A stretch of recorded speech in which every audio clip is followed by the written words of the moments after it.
Santiago capítulo 1, versículo 2 al 4, dice la palabra de Dios allí: hermanos míos, tened por sumo gozo cuando os halléis en diversas pruebas, sabiendo que la prueba de vuestra fe produce paciencia. Así tenga la paciencia su obra completa, para que seáis perfectos y cabales, sin que os falte cosa alguna.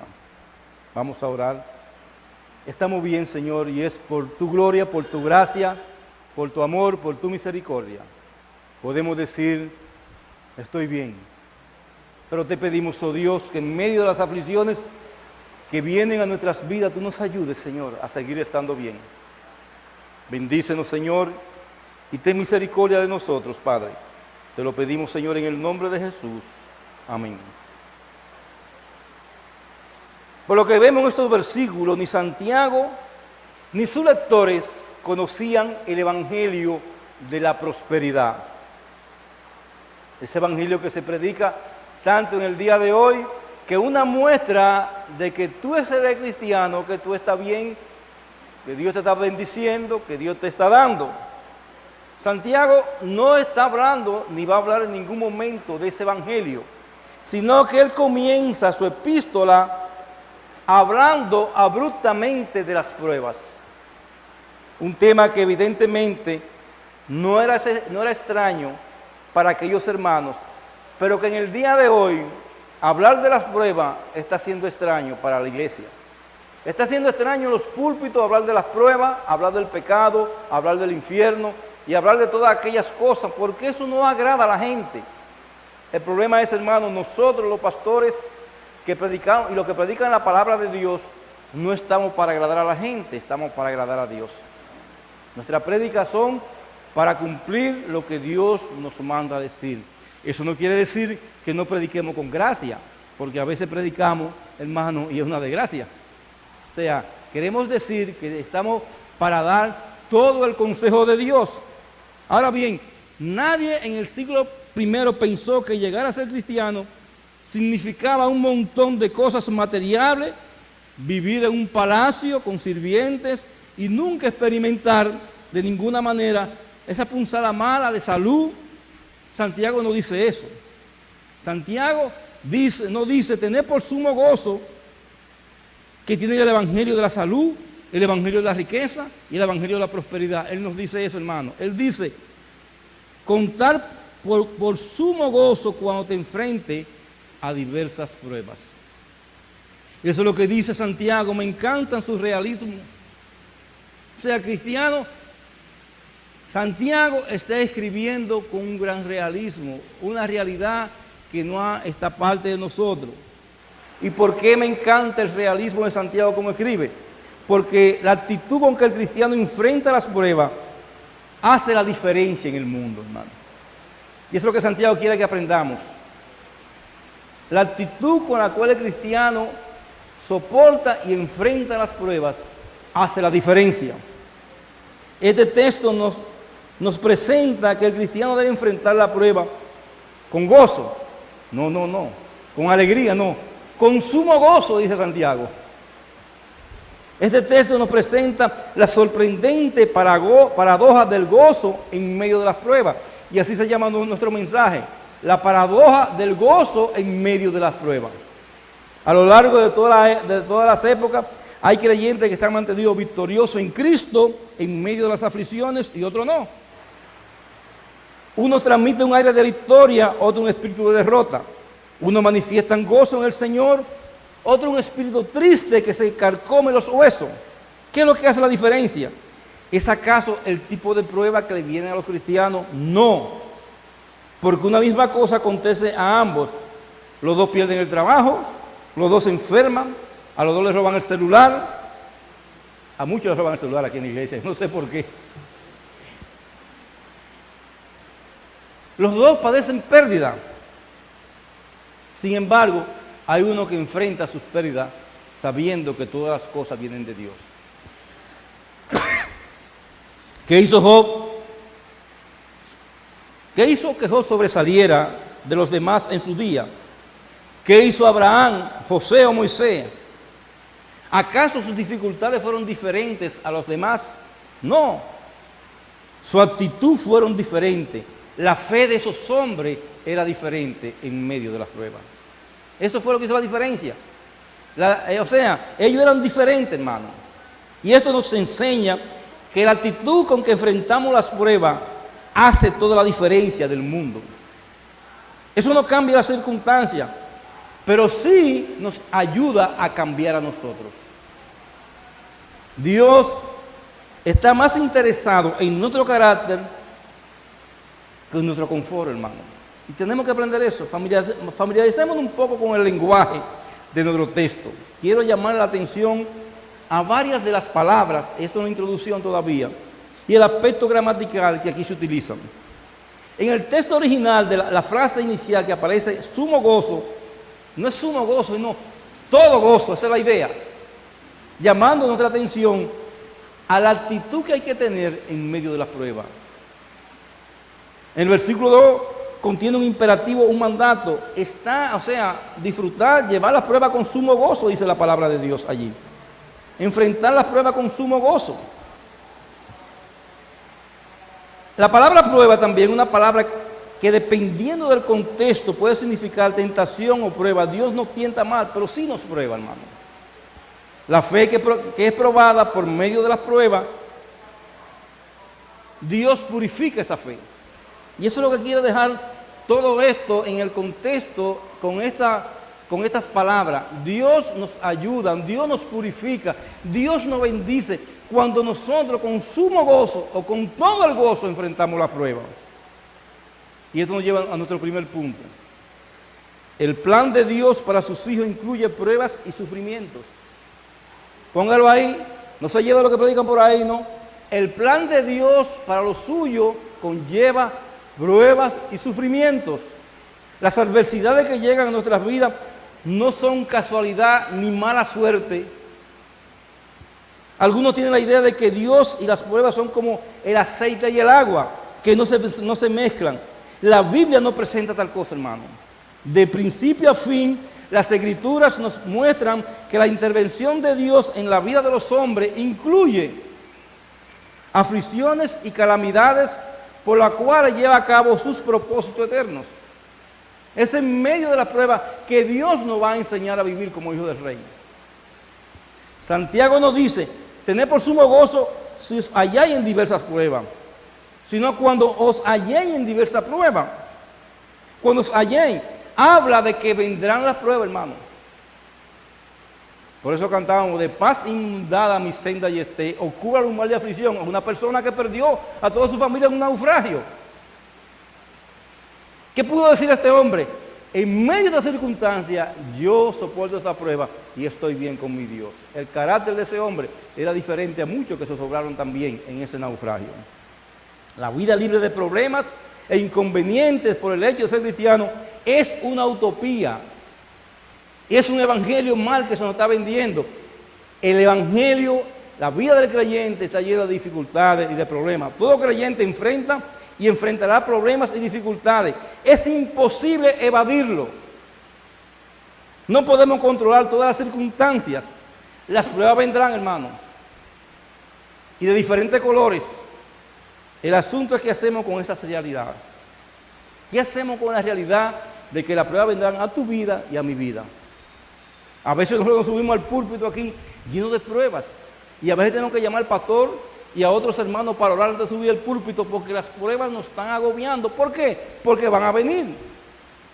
Por eso dice el apóstol Pedro en su primera carta, en el capítulo 1, versículos 6 al 8, dice lo siguiente. Primera carta del apóstol Pedro, versículos 6 al 8, capítulo 1.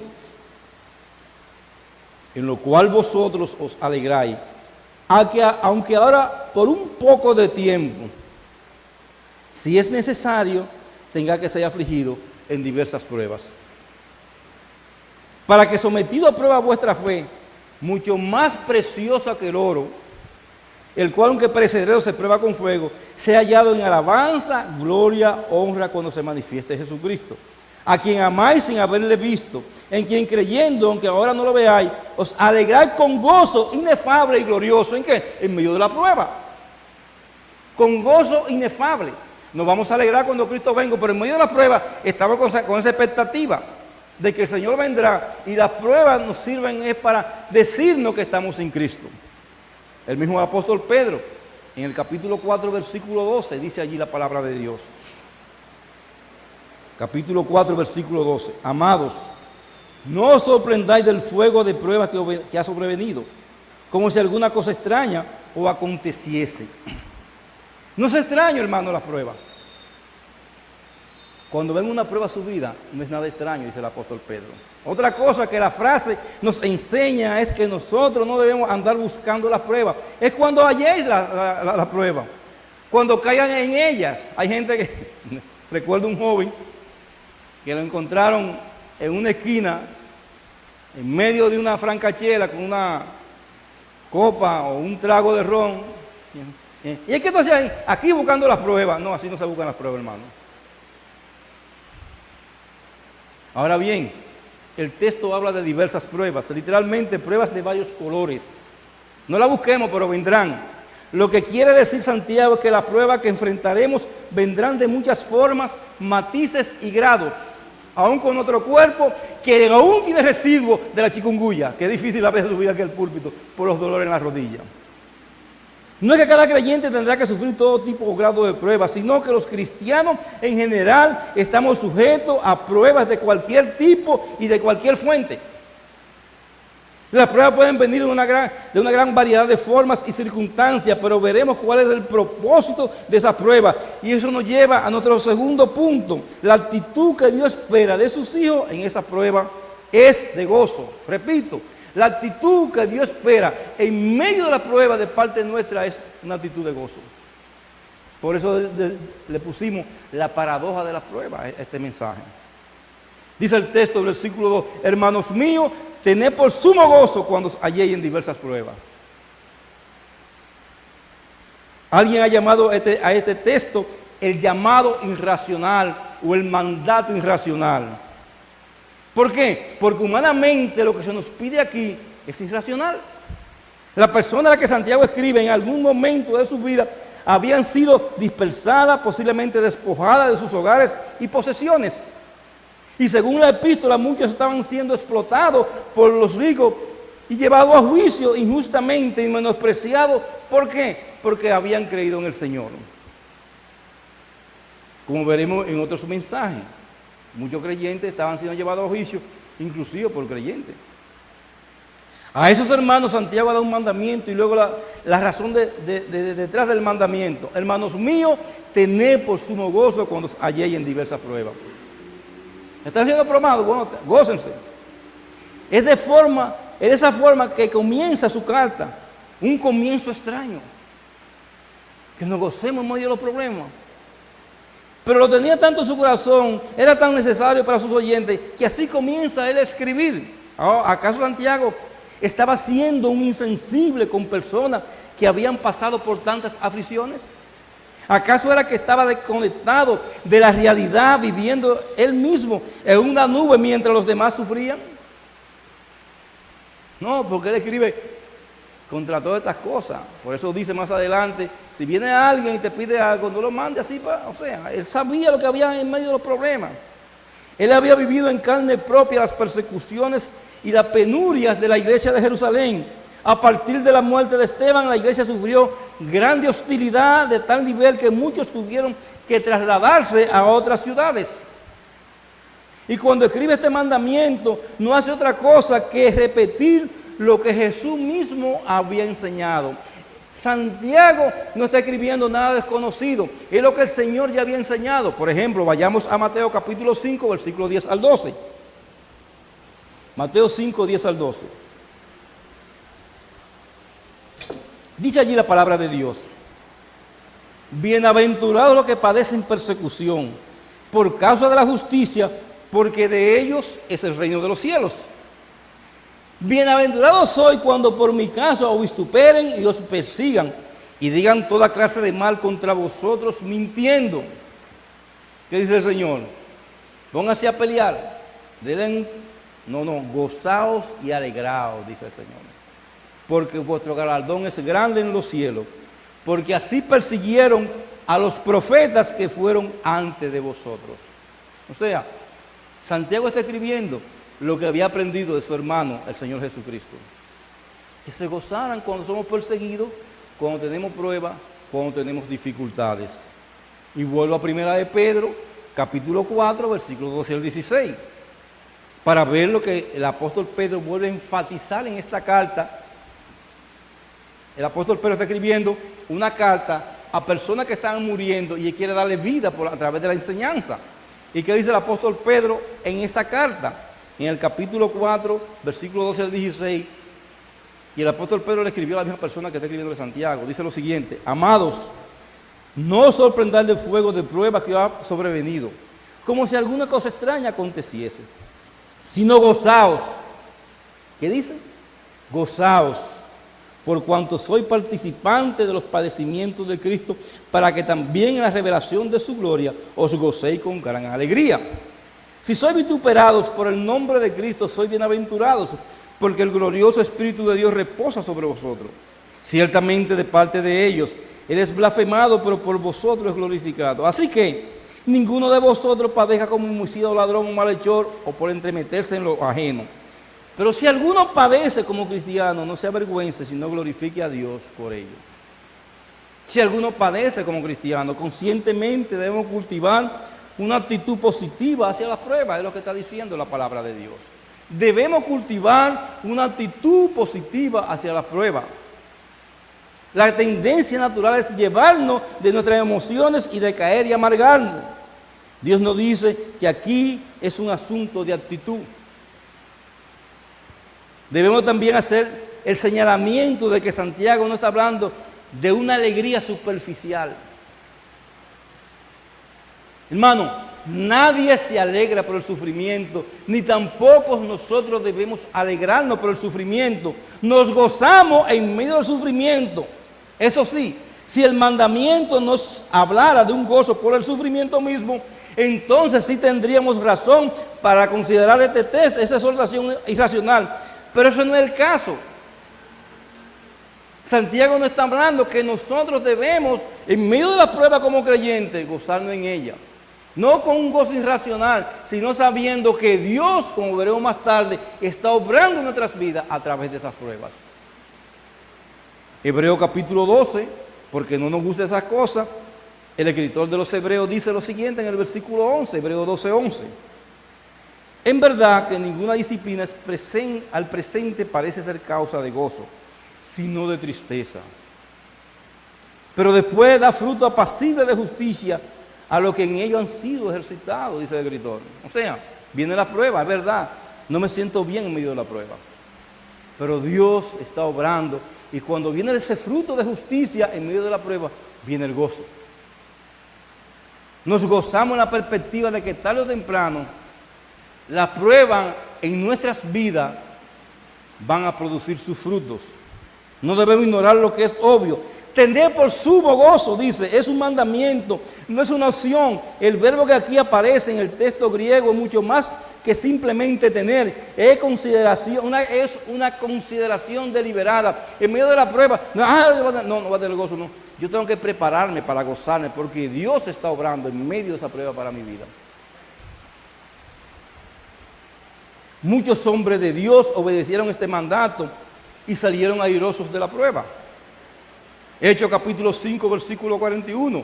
Recuerden el capítulo 5, del versículo 20 y pico en adelante, cuando Juan y Pedro fueron llevados al concilio, que le hicieron de todo, y ahí se paró Gamaliel y habló con sabiduría, que cuidaran con esos hombres. ¿Qué dice la palabra de Dios allí en el versículo 41 del capítulo 5? Y ellos salieron de la presencia del concilio gozosos de haber sido tenidos por dignos de padecer afrenta por causa del nombre del Señor. Segunda a los Corintios capítulo 7 versículo 4. El apóstol Pablo dice allí la palabra de Dios: mucha franqueza tengo con vosotros, mucho me glorío con respecto a vosotros, lleno estoy de consolación, sobreabundo de gozo. ¿En qué? Porque la iglesia cantó bonito, no porque la hermana me trajo esto, no hermano, sobreabundo de gozo en todas tribulaciones. El apóstol Pablo ¿Cómo que se goza? ¿Por qué? Él sabía que Dios estaba obrando en su vida a través de las tribulaciones que vinieron a esa vida. Segunda a los Corintios capítulo 12, de nuevo, versículo 10, 9 al 10. Segunda a los Corintios 9 y 10. Pablo está siendo azotado por un espíritu que le estaba dando bofeteada. ¿Y qué dice Pablo? Y me ha dicho el Señor, bástate mi gracia, porque mi poder se perfecciona en la debilidad. Por tanto, de buena gana me glorío más bien en mis debilidades, para que repose sobre mí el poder de Cristo. Por lo cual, por amor a Cristo, me gozo en las debilidades, en afrenta, en necesidades, en persecuciones, en angustia. Porque cuando soy débil, en medio de las pruebas, cuando tengo problemas, entonces soy fuerte. ¿Por qué? Porque Dios se está perfeccionando en mi vida. Dios está obrando en mi corazón. Filipenses capítulo 2, versículo 17. Mira lo que dice la palabra de Dios allí. Y aunque sea derramado en libación sobre el sacrificio y servicio de vuestra fe, me gozo y me regocijo con todos vosotros. Aunque sea sacrificado, aunque sea muerto, dice el apóstol Pablo, aunque esté preso, yo estoy gozándome. ¿Por qué? Porque me gozo en el servicio al Señor. Primera, Colosenses capítulo 1, versículo 24. Colosenses 1, 24. ¿Qué dice allí la palabra de Dios? Ahora me gozo en lo que padezco por vosotros y cumplo en mi carne lo que falta de las aflicciones de Cristo por su cuerpo, que es la iglesia. El apóstol Pablo se gozaba por el sufrimiento que está pasando por la iglesia. En otras palabras, hermano, cuando usted es vituperado, ofendido, pateado por su testimonio cristiano, gócese, dice la palabra de Dios. Porque eso es que glorifica a Dios. Hebreos 10:34, que dice allí la palabra de Dios. Hebreos 10:34, porque de los presos también os compadeciste, y el despojo de vuestros bienes sufriste con gozo, sabiendo que tenéis en vosotros una mejor y perdurable herencia en los cielos. No hay problema. En medio de hacer la obra, me despojo de todas las cosas. Yo tengo una mejor herencia en los cielos de lo que se me está dando aquí. Y podemos hablar ampliamente de todos los hombres y mujeres de Dios a través de toda la historia que han salido victoriosos en medio de las pruebas y las aflicciones. Si quieren ver solamente una parte, ustedes leen el libro de los mártires.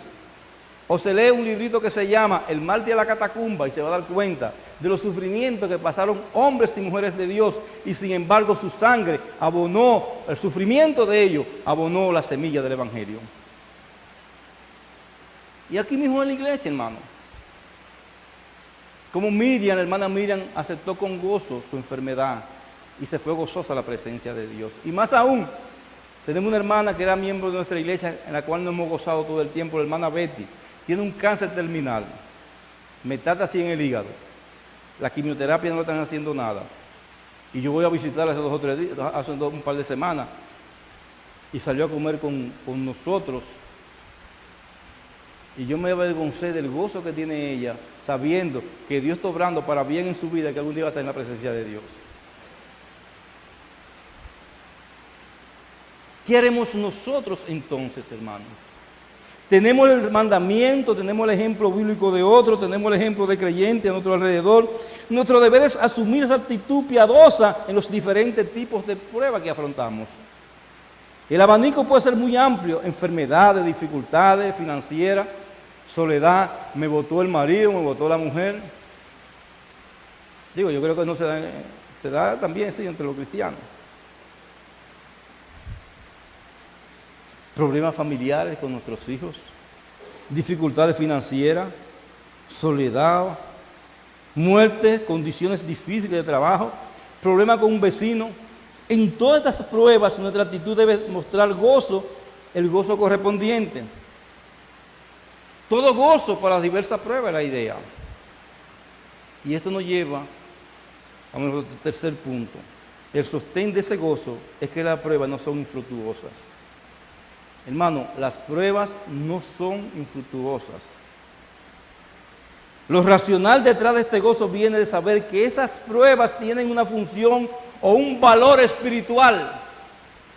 No son inútiles, no son en vano. Debemos ver las pruebas como ocasiones y oportunidades de gozo para el potencial que tiene que tienden a hacernos bien. Nuestra reacción instintiva a la prueba no es positiva muchas veces, o la mayoría de las veces. Para que nuestra reacción sea positiva tenemos que considerar y pensar. Pero no solo considerar y pensar, es considerar y pensar a la manera de Dios, con el filtro de la palabra de Dios. Por eso dice, sabiendo que la prueba de vuestra fe produce paciencia, dice el versículo 3.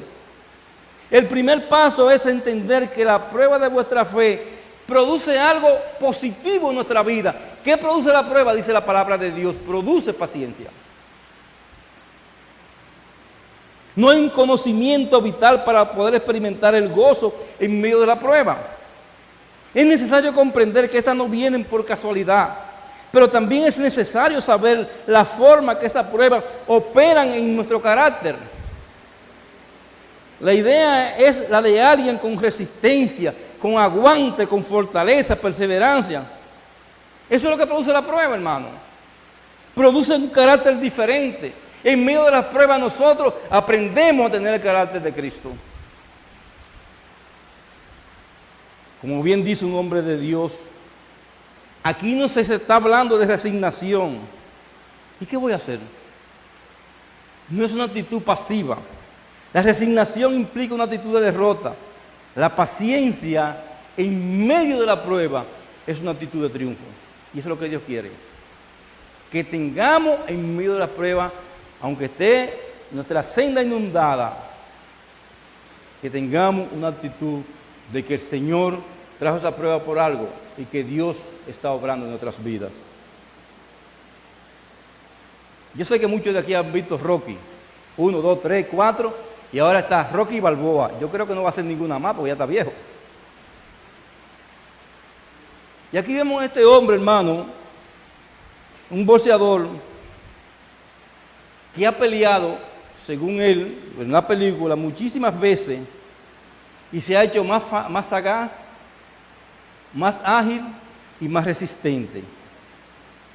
Y esta es una cualidad que no surge de la noche a la mañana, sino que se desarrolla en el tiempo, con la práctica, el pleito en el ring, todo el tiempo. Y con la prueba, la fe sale fortalecida a través de la práctica de nuestra vida, de soportar con paciencia y con gozo cuando vienen esas pruebas en nuestras vidas. Hebreos capítulo 12, versículo 10 al 12, mira lo que dice. Y aquellos ciertamente por pocos días nos disciplinaban como a ellos les parecía, pero para lo que no es provechoso, para que participemos de su santidad. En verdad que ninguna disciplina al presente parece ser causa de gozo, sino de tristeza. Y estamos peleando ahí, y mira ese hombre cómo me habló, y mira esa muchacha, y mira cómo se metió ese chofer, y viene, pero después da fruto apacible de justicia. ¿A qué? A lo que han sido ejercitados en ella. Ese es el fruto que Dios quiere, espera de nosotros en medio de la prueba. Si liberas a la mariposa de su crisálida, no tendrá fuerza para volar, hermano. ¿Te das cuenta? Si usted coge cuando la mariposa está abriendo su crisálida, usted coge y le abre, no va a poder volar. Tiene que dejar que luche saliendo de ahí para que ella pueda salir volando con sus alas fortalecidas. Tiene que pasar por la lucha de liberarse a sí misma. Es el mismo principio que obra en nuestras vidas espirituales. Todos podemos nutrirnos de la experiencia de los demás, pero nada se puede comparar con el impacto que nuestras propias pruebas tienen sobre nosotros. Ese hermano está pasando un problema. Sí, pero yo me fortalezco, yo me gozo. O sea, yo aprendo cuando yo estoy pasando por el problema y salgo fortalecido en él. Pero ahí es necesario que confiemos en Dios. Él es nuestra fortaleza en medio de las dificultades. Y por eso en medio de la prueba, hermano, debemos que esperar en Él. ¿Qué Dios está haciendo con esto en mi vida? Tenemos que aprender, hermano. Por eso Job dijo en el capítulo 13, versículo 15, he aquí, aunque Él me matare, en Él esperaré. Y mira, hermano, no creo que ningún hombre, aparte de Cristo, haya sufrido tanto como Job. Lo segundo que debemos entender es que la paciencia produce madurez. Mantenga la paciencia, su obra completa, para que seáis perfectos y cabales, sin que os falte cosa alguna. La paciencia obtenida en el fin no es un fin en sí mismo. La meta final de la prueba es otra. Nuestra versión Reina Valera utiliza dos palabras distintas, completa y perfecta. Para lo que el texto griego usa la misma palabra. O sea, los matices que da la Reina Valera dice que nuestra obra sea completa y perfecta. La versión de las Américas es más consistente en ese sentido. Dice la palabra de Dios en el versículo 4. Y que la paciencia debe tener su perfecto resultado para que sea perfecto y completo sin que os falte cosa alguna. Es obvio que Santiago no está diciendo que la perfección puede ser lograda aquí en la tierra. No está diciendo eso. El uso más evidente del término en ese contexto es de la madurez. Cuando la paciencia hace su obra completa en el proceso de la prueba por la que pasamos, eso, hermano, nos va a conducir a la madurez. Manifestamos madurez cuando nosotros enfrentamos y pasamos por la prueba con la ayuda de Dios, resistimos y lo hacemos con gozo, confiando en Dios. Y que madurez es el carácter piadoso que va asimilando las diferentes virtudes cristianas. Eso es madurez. El cristiano maduro no es necesariamente el que más tiempo tiene en la fe. Porque nosotros hemos visto, hermano, muchos cristianos que tienen mucho tiempo en la fe y siguen siendo niños en Cristo. No crecen. El cristiano maduro es el que ha integrado a su vida la mayor presencia de las virtudes que conforman el fruto del Espíritu. Alguien puede ser todo bondad, pero no tener dominio propio.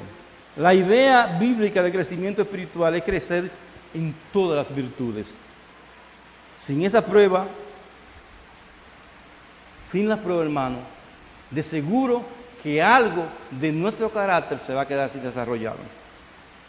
Hay impureza, inmundicia en nuestras vidas que Dios quita de nosotros por medio de la providencia aflictiva. Hay cosas en nuestras vidas que Dios no las va a quitar, hermano, por medio de providencia de prueba aflictiva. Romanos capítulo 5, versículos 3 al 4. Y no solo esto, sino que también nos gloriamos en las tribulaciones, sabiendo que la tribulación produce paciencia. Y la paciencia, carácter probado. Y el carácter probado, esperanza. Claro está, estas cosas no se producen de la noche a la mañana. La definición misma de paciencia o perseverancia lo implica. Se necesita tiempo para desarrollar ese carácter cristiano. Pero no debemos pelear contra Dios cuando viene la prueba, porque si no, no vamos a crecer. Si siempre estamos discutiendo que la prueba, nunca creceremos en ella si no vencemos esas actitudes que nos hacen diferentes a los otros cuando estamos en medio de la prueba.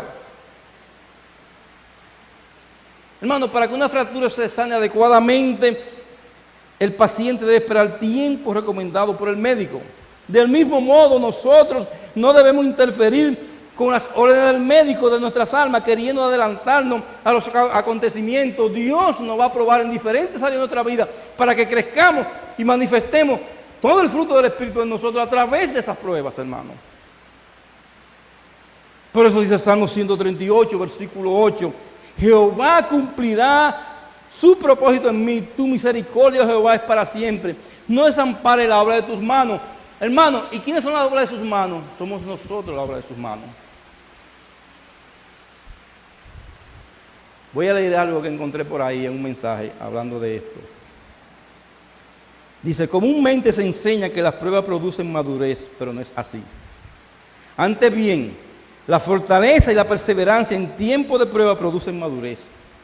Repito, la fortaleza y la perseverancia en tiempos de prueba producen madurez.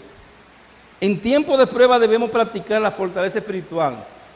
En la medida en que perseveremos en diversas pruebas, estrechez económica, desaliento, críticas, presiones domésticas, persecución de nuestra fe, enfermedades, las múltiples facetas de nuestro ser son tocados por la gracia de Dios. Y es entonces que comenzaremos a crecer. Por eso dice el texto, en su primera parte, el versículo 4 del capítulo 1, más tenga la paciencia su obra completa. Tenemos que dejar que la paciencia haga su obra. Podemos hacer una diferencia en los resultados de la prueba por la actitud con la que experimentamos esa prueba. Hermanos, debemos esperar que la paciencia haga su trabajo. O sea, que podamos ser un obstáculo para ello.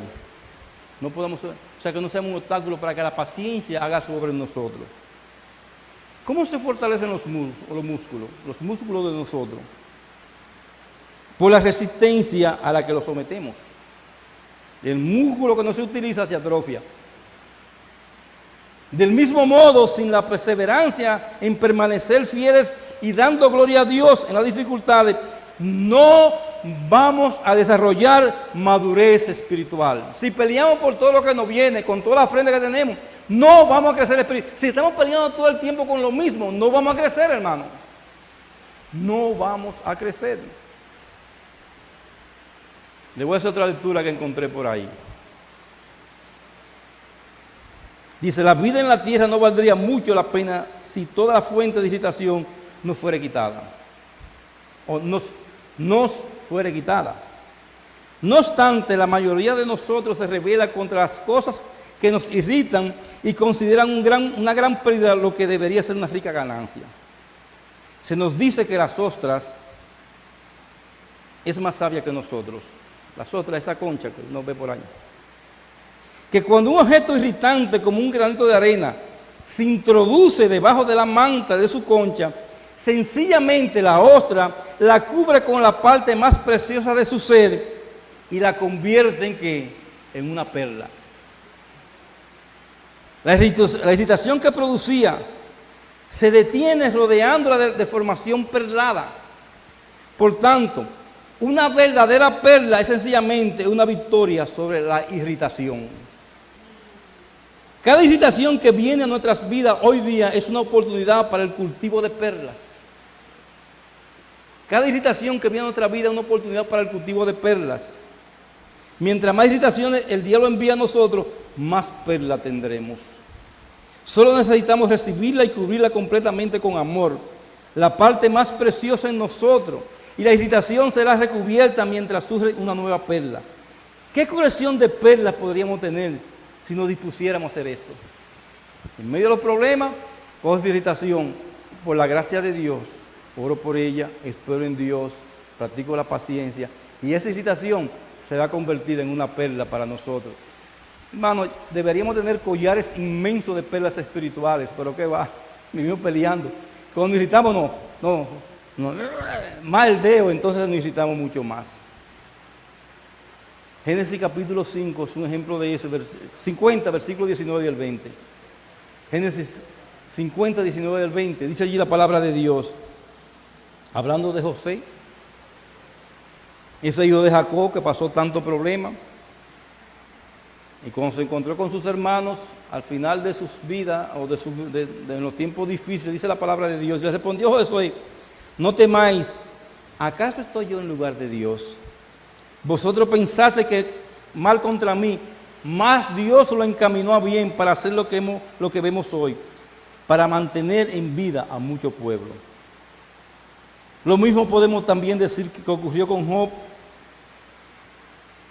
Y dice el versículo 4, para que seáis perfectos y cabales sin que os falte cosa alguna. No habla de perfección, nos dice que seremos sin pecado. No dice que seremos sin pecado, el término habla de madurez. Santiago lo dice positivamente, para que seáis perfectos y cabales. Negativamente, sin que os falte cosa alguna. Eso es una prueba. Cabales, completo. La idea es de algo que está completo en todas sus partes. Como lo he dicho con respecto a la virtud cristiana. Sin que os falte cosa alguna. Hermano, las pruebas son para que no nos falte cosa alguna, dice la palabra de Dios. Y es una frase interpretada por algunos como para que nada quedemos atrás. O sea que todas las gracias espirituales se desarrollan para que maduremos uniformemente, pero es a través de la prueba. Dios reparte a cada quien un don o dones como Él quiere. Y todos trabajamos en equipo, llevamos a cabo la obra. Y si todos trabajamos en equipo con esos dones, llevaremos hacia adelante la obra de Dios. Pero con respecto a la gracia espirituales no es así. Él no quiere un cristiano allí que muestre amor, mientras que el otro muestre fe y que el otro muestre benignidad.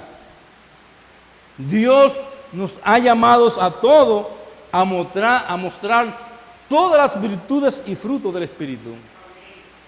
No una parte. Yo tengo un don y tengo que desarrollarlo. Entonces tiene otro don y tiene que desarrollarlo para el bien de la obra. Y cada uno tiene que desarrollar su don. Pero Dios quiere un don y otro don y otro don, hacen la iglesia funcional. Ahora bien, las virtudes cristianas, la manifestación de esta virtud en nuestras vidas, es lo que muestran que nosotros hemos sido aprobados por Dios. Hay una fortaleza espiritual que vendrá a nosotros como resultado de las pruebas, o mejor dicho, de la actitud que asumamos en las pruebas. Hermano, en medio de tus dificultades, ¿cuál es la actitud que tú tienes?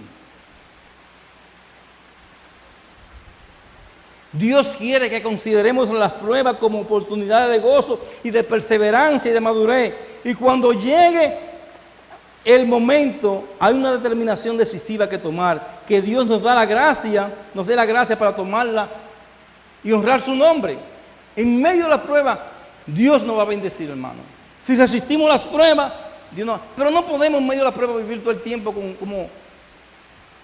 como Rambo, con el pañuelito amarrado y el cuchillo en la boca, para ver a quién vamos a matar. Hermano, en medio de las pruebas tenemos que saber que Dios está obrando. ¿Qué Dios quiere conmigo en esta parte de mi vida? Con mis hijos. ¿Qué Dios quiere conmigo, con mi esposo en esta parte de mi vida?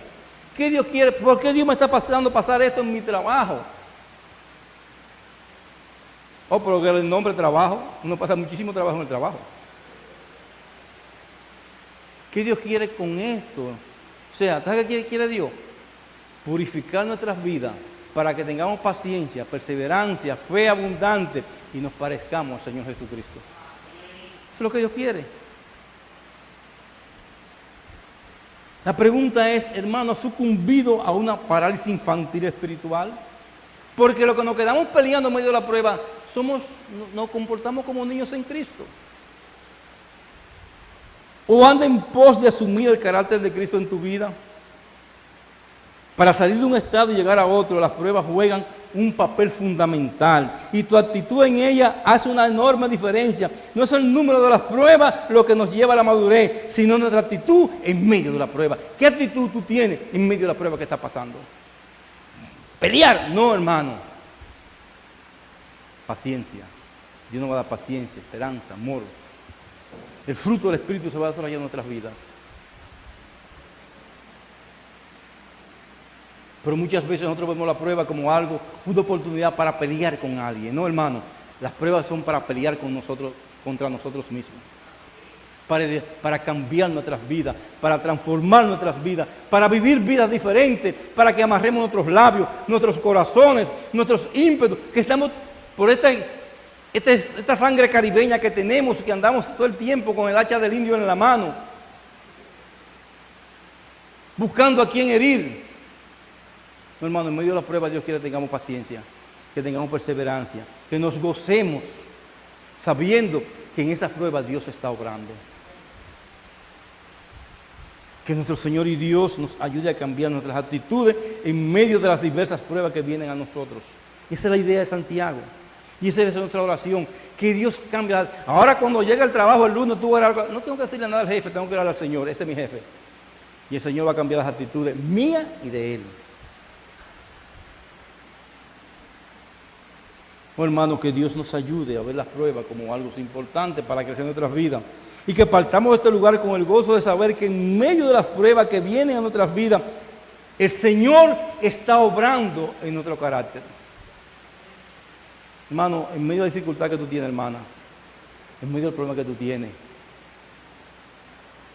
llévalo con gozo porque es una prueba grande y hermosa de que Dios está con nosotros y está obrando en nuestro carácter, hermano. Dios está obrando en mí. Tiene mucho que obrar, hermano, no es cabeza dura. Pero Dios quiere, a través de la prueba, transformar nuestras vidas. ¿Para qué, hermano? Para que nosotros andemos con gozo, con vuestra fe llena de paciencia, para que seamos perfectos y para que no nos falte ninguna cosa. Nos van a faltar muchas cosas de este lado del cielo, hermano, pero esas cosas que son del diario vivir no nos falten. Que Dios nos ayude a soportar las pruebas en medio de las dificultades, en medio de los problemas, que Dios nos ayude, hermano, y nos bendiga y nos dé la fuerza, y que por medio de esas pruebas se manifieste en nuestras vidas el glorioso carácter de Cristo. Vamos a orar. Te alabamos, oh Dios, te bendecimos, Señor, y te damos gracias. Y te pedimos, oh Dios, que tú nos bendiga, que derrame tu Espíritu Santo en nuestras vidas, de manera tal que nosotros podamos ser fortalecidos en medio de los problemas, Señor. Pero queremos decirle a algunas personas que están aquí, Señor, sin Cristo, que no hay mayor gozo en el Señor que vivir las pruebas para ser perfecto y completo para toda buena obra. Te pedimos, oh Dios, que obren aquellos corazones en esta mañana que están pasando por pruebas y no tienen un refugio como tenemos nosotros. Ese refugio que es el Señor Jesucristo, ese refugio que es tu palabra, ese refugio que es tu Santo Espíritu, Señor. Obra en esos corazones, Padre, y sigue preparando nuestros corazones para escuchar tu palabra en esta noche y para bendecirte. Te lo pedimos, Señor, en el nombre de Jesús. Amén.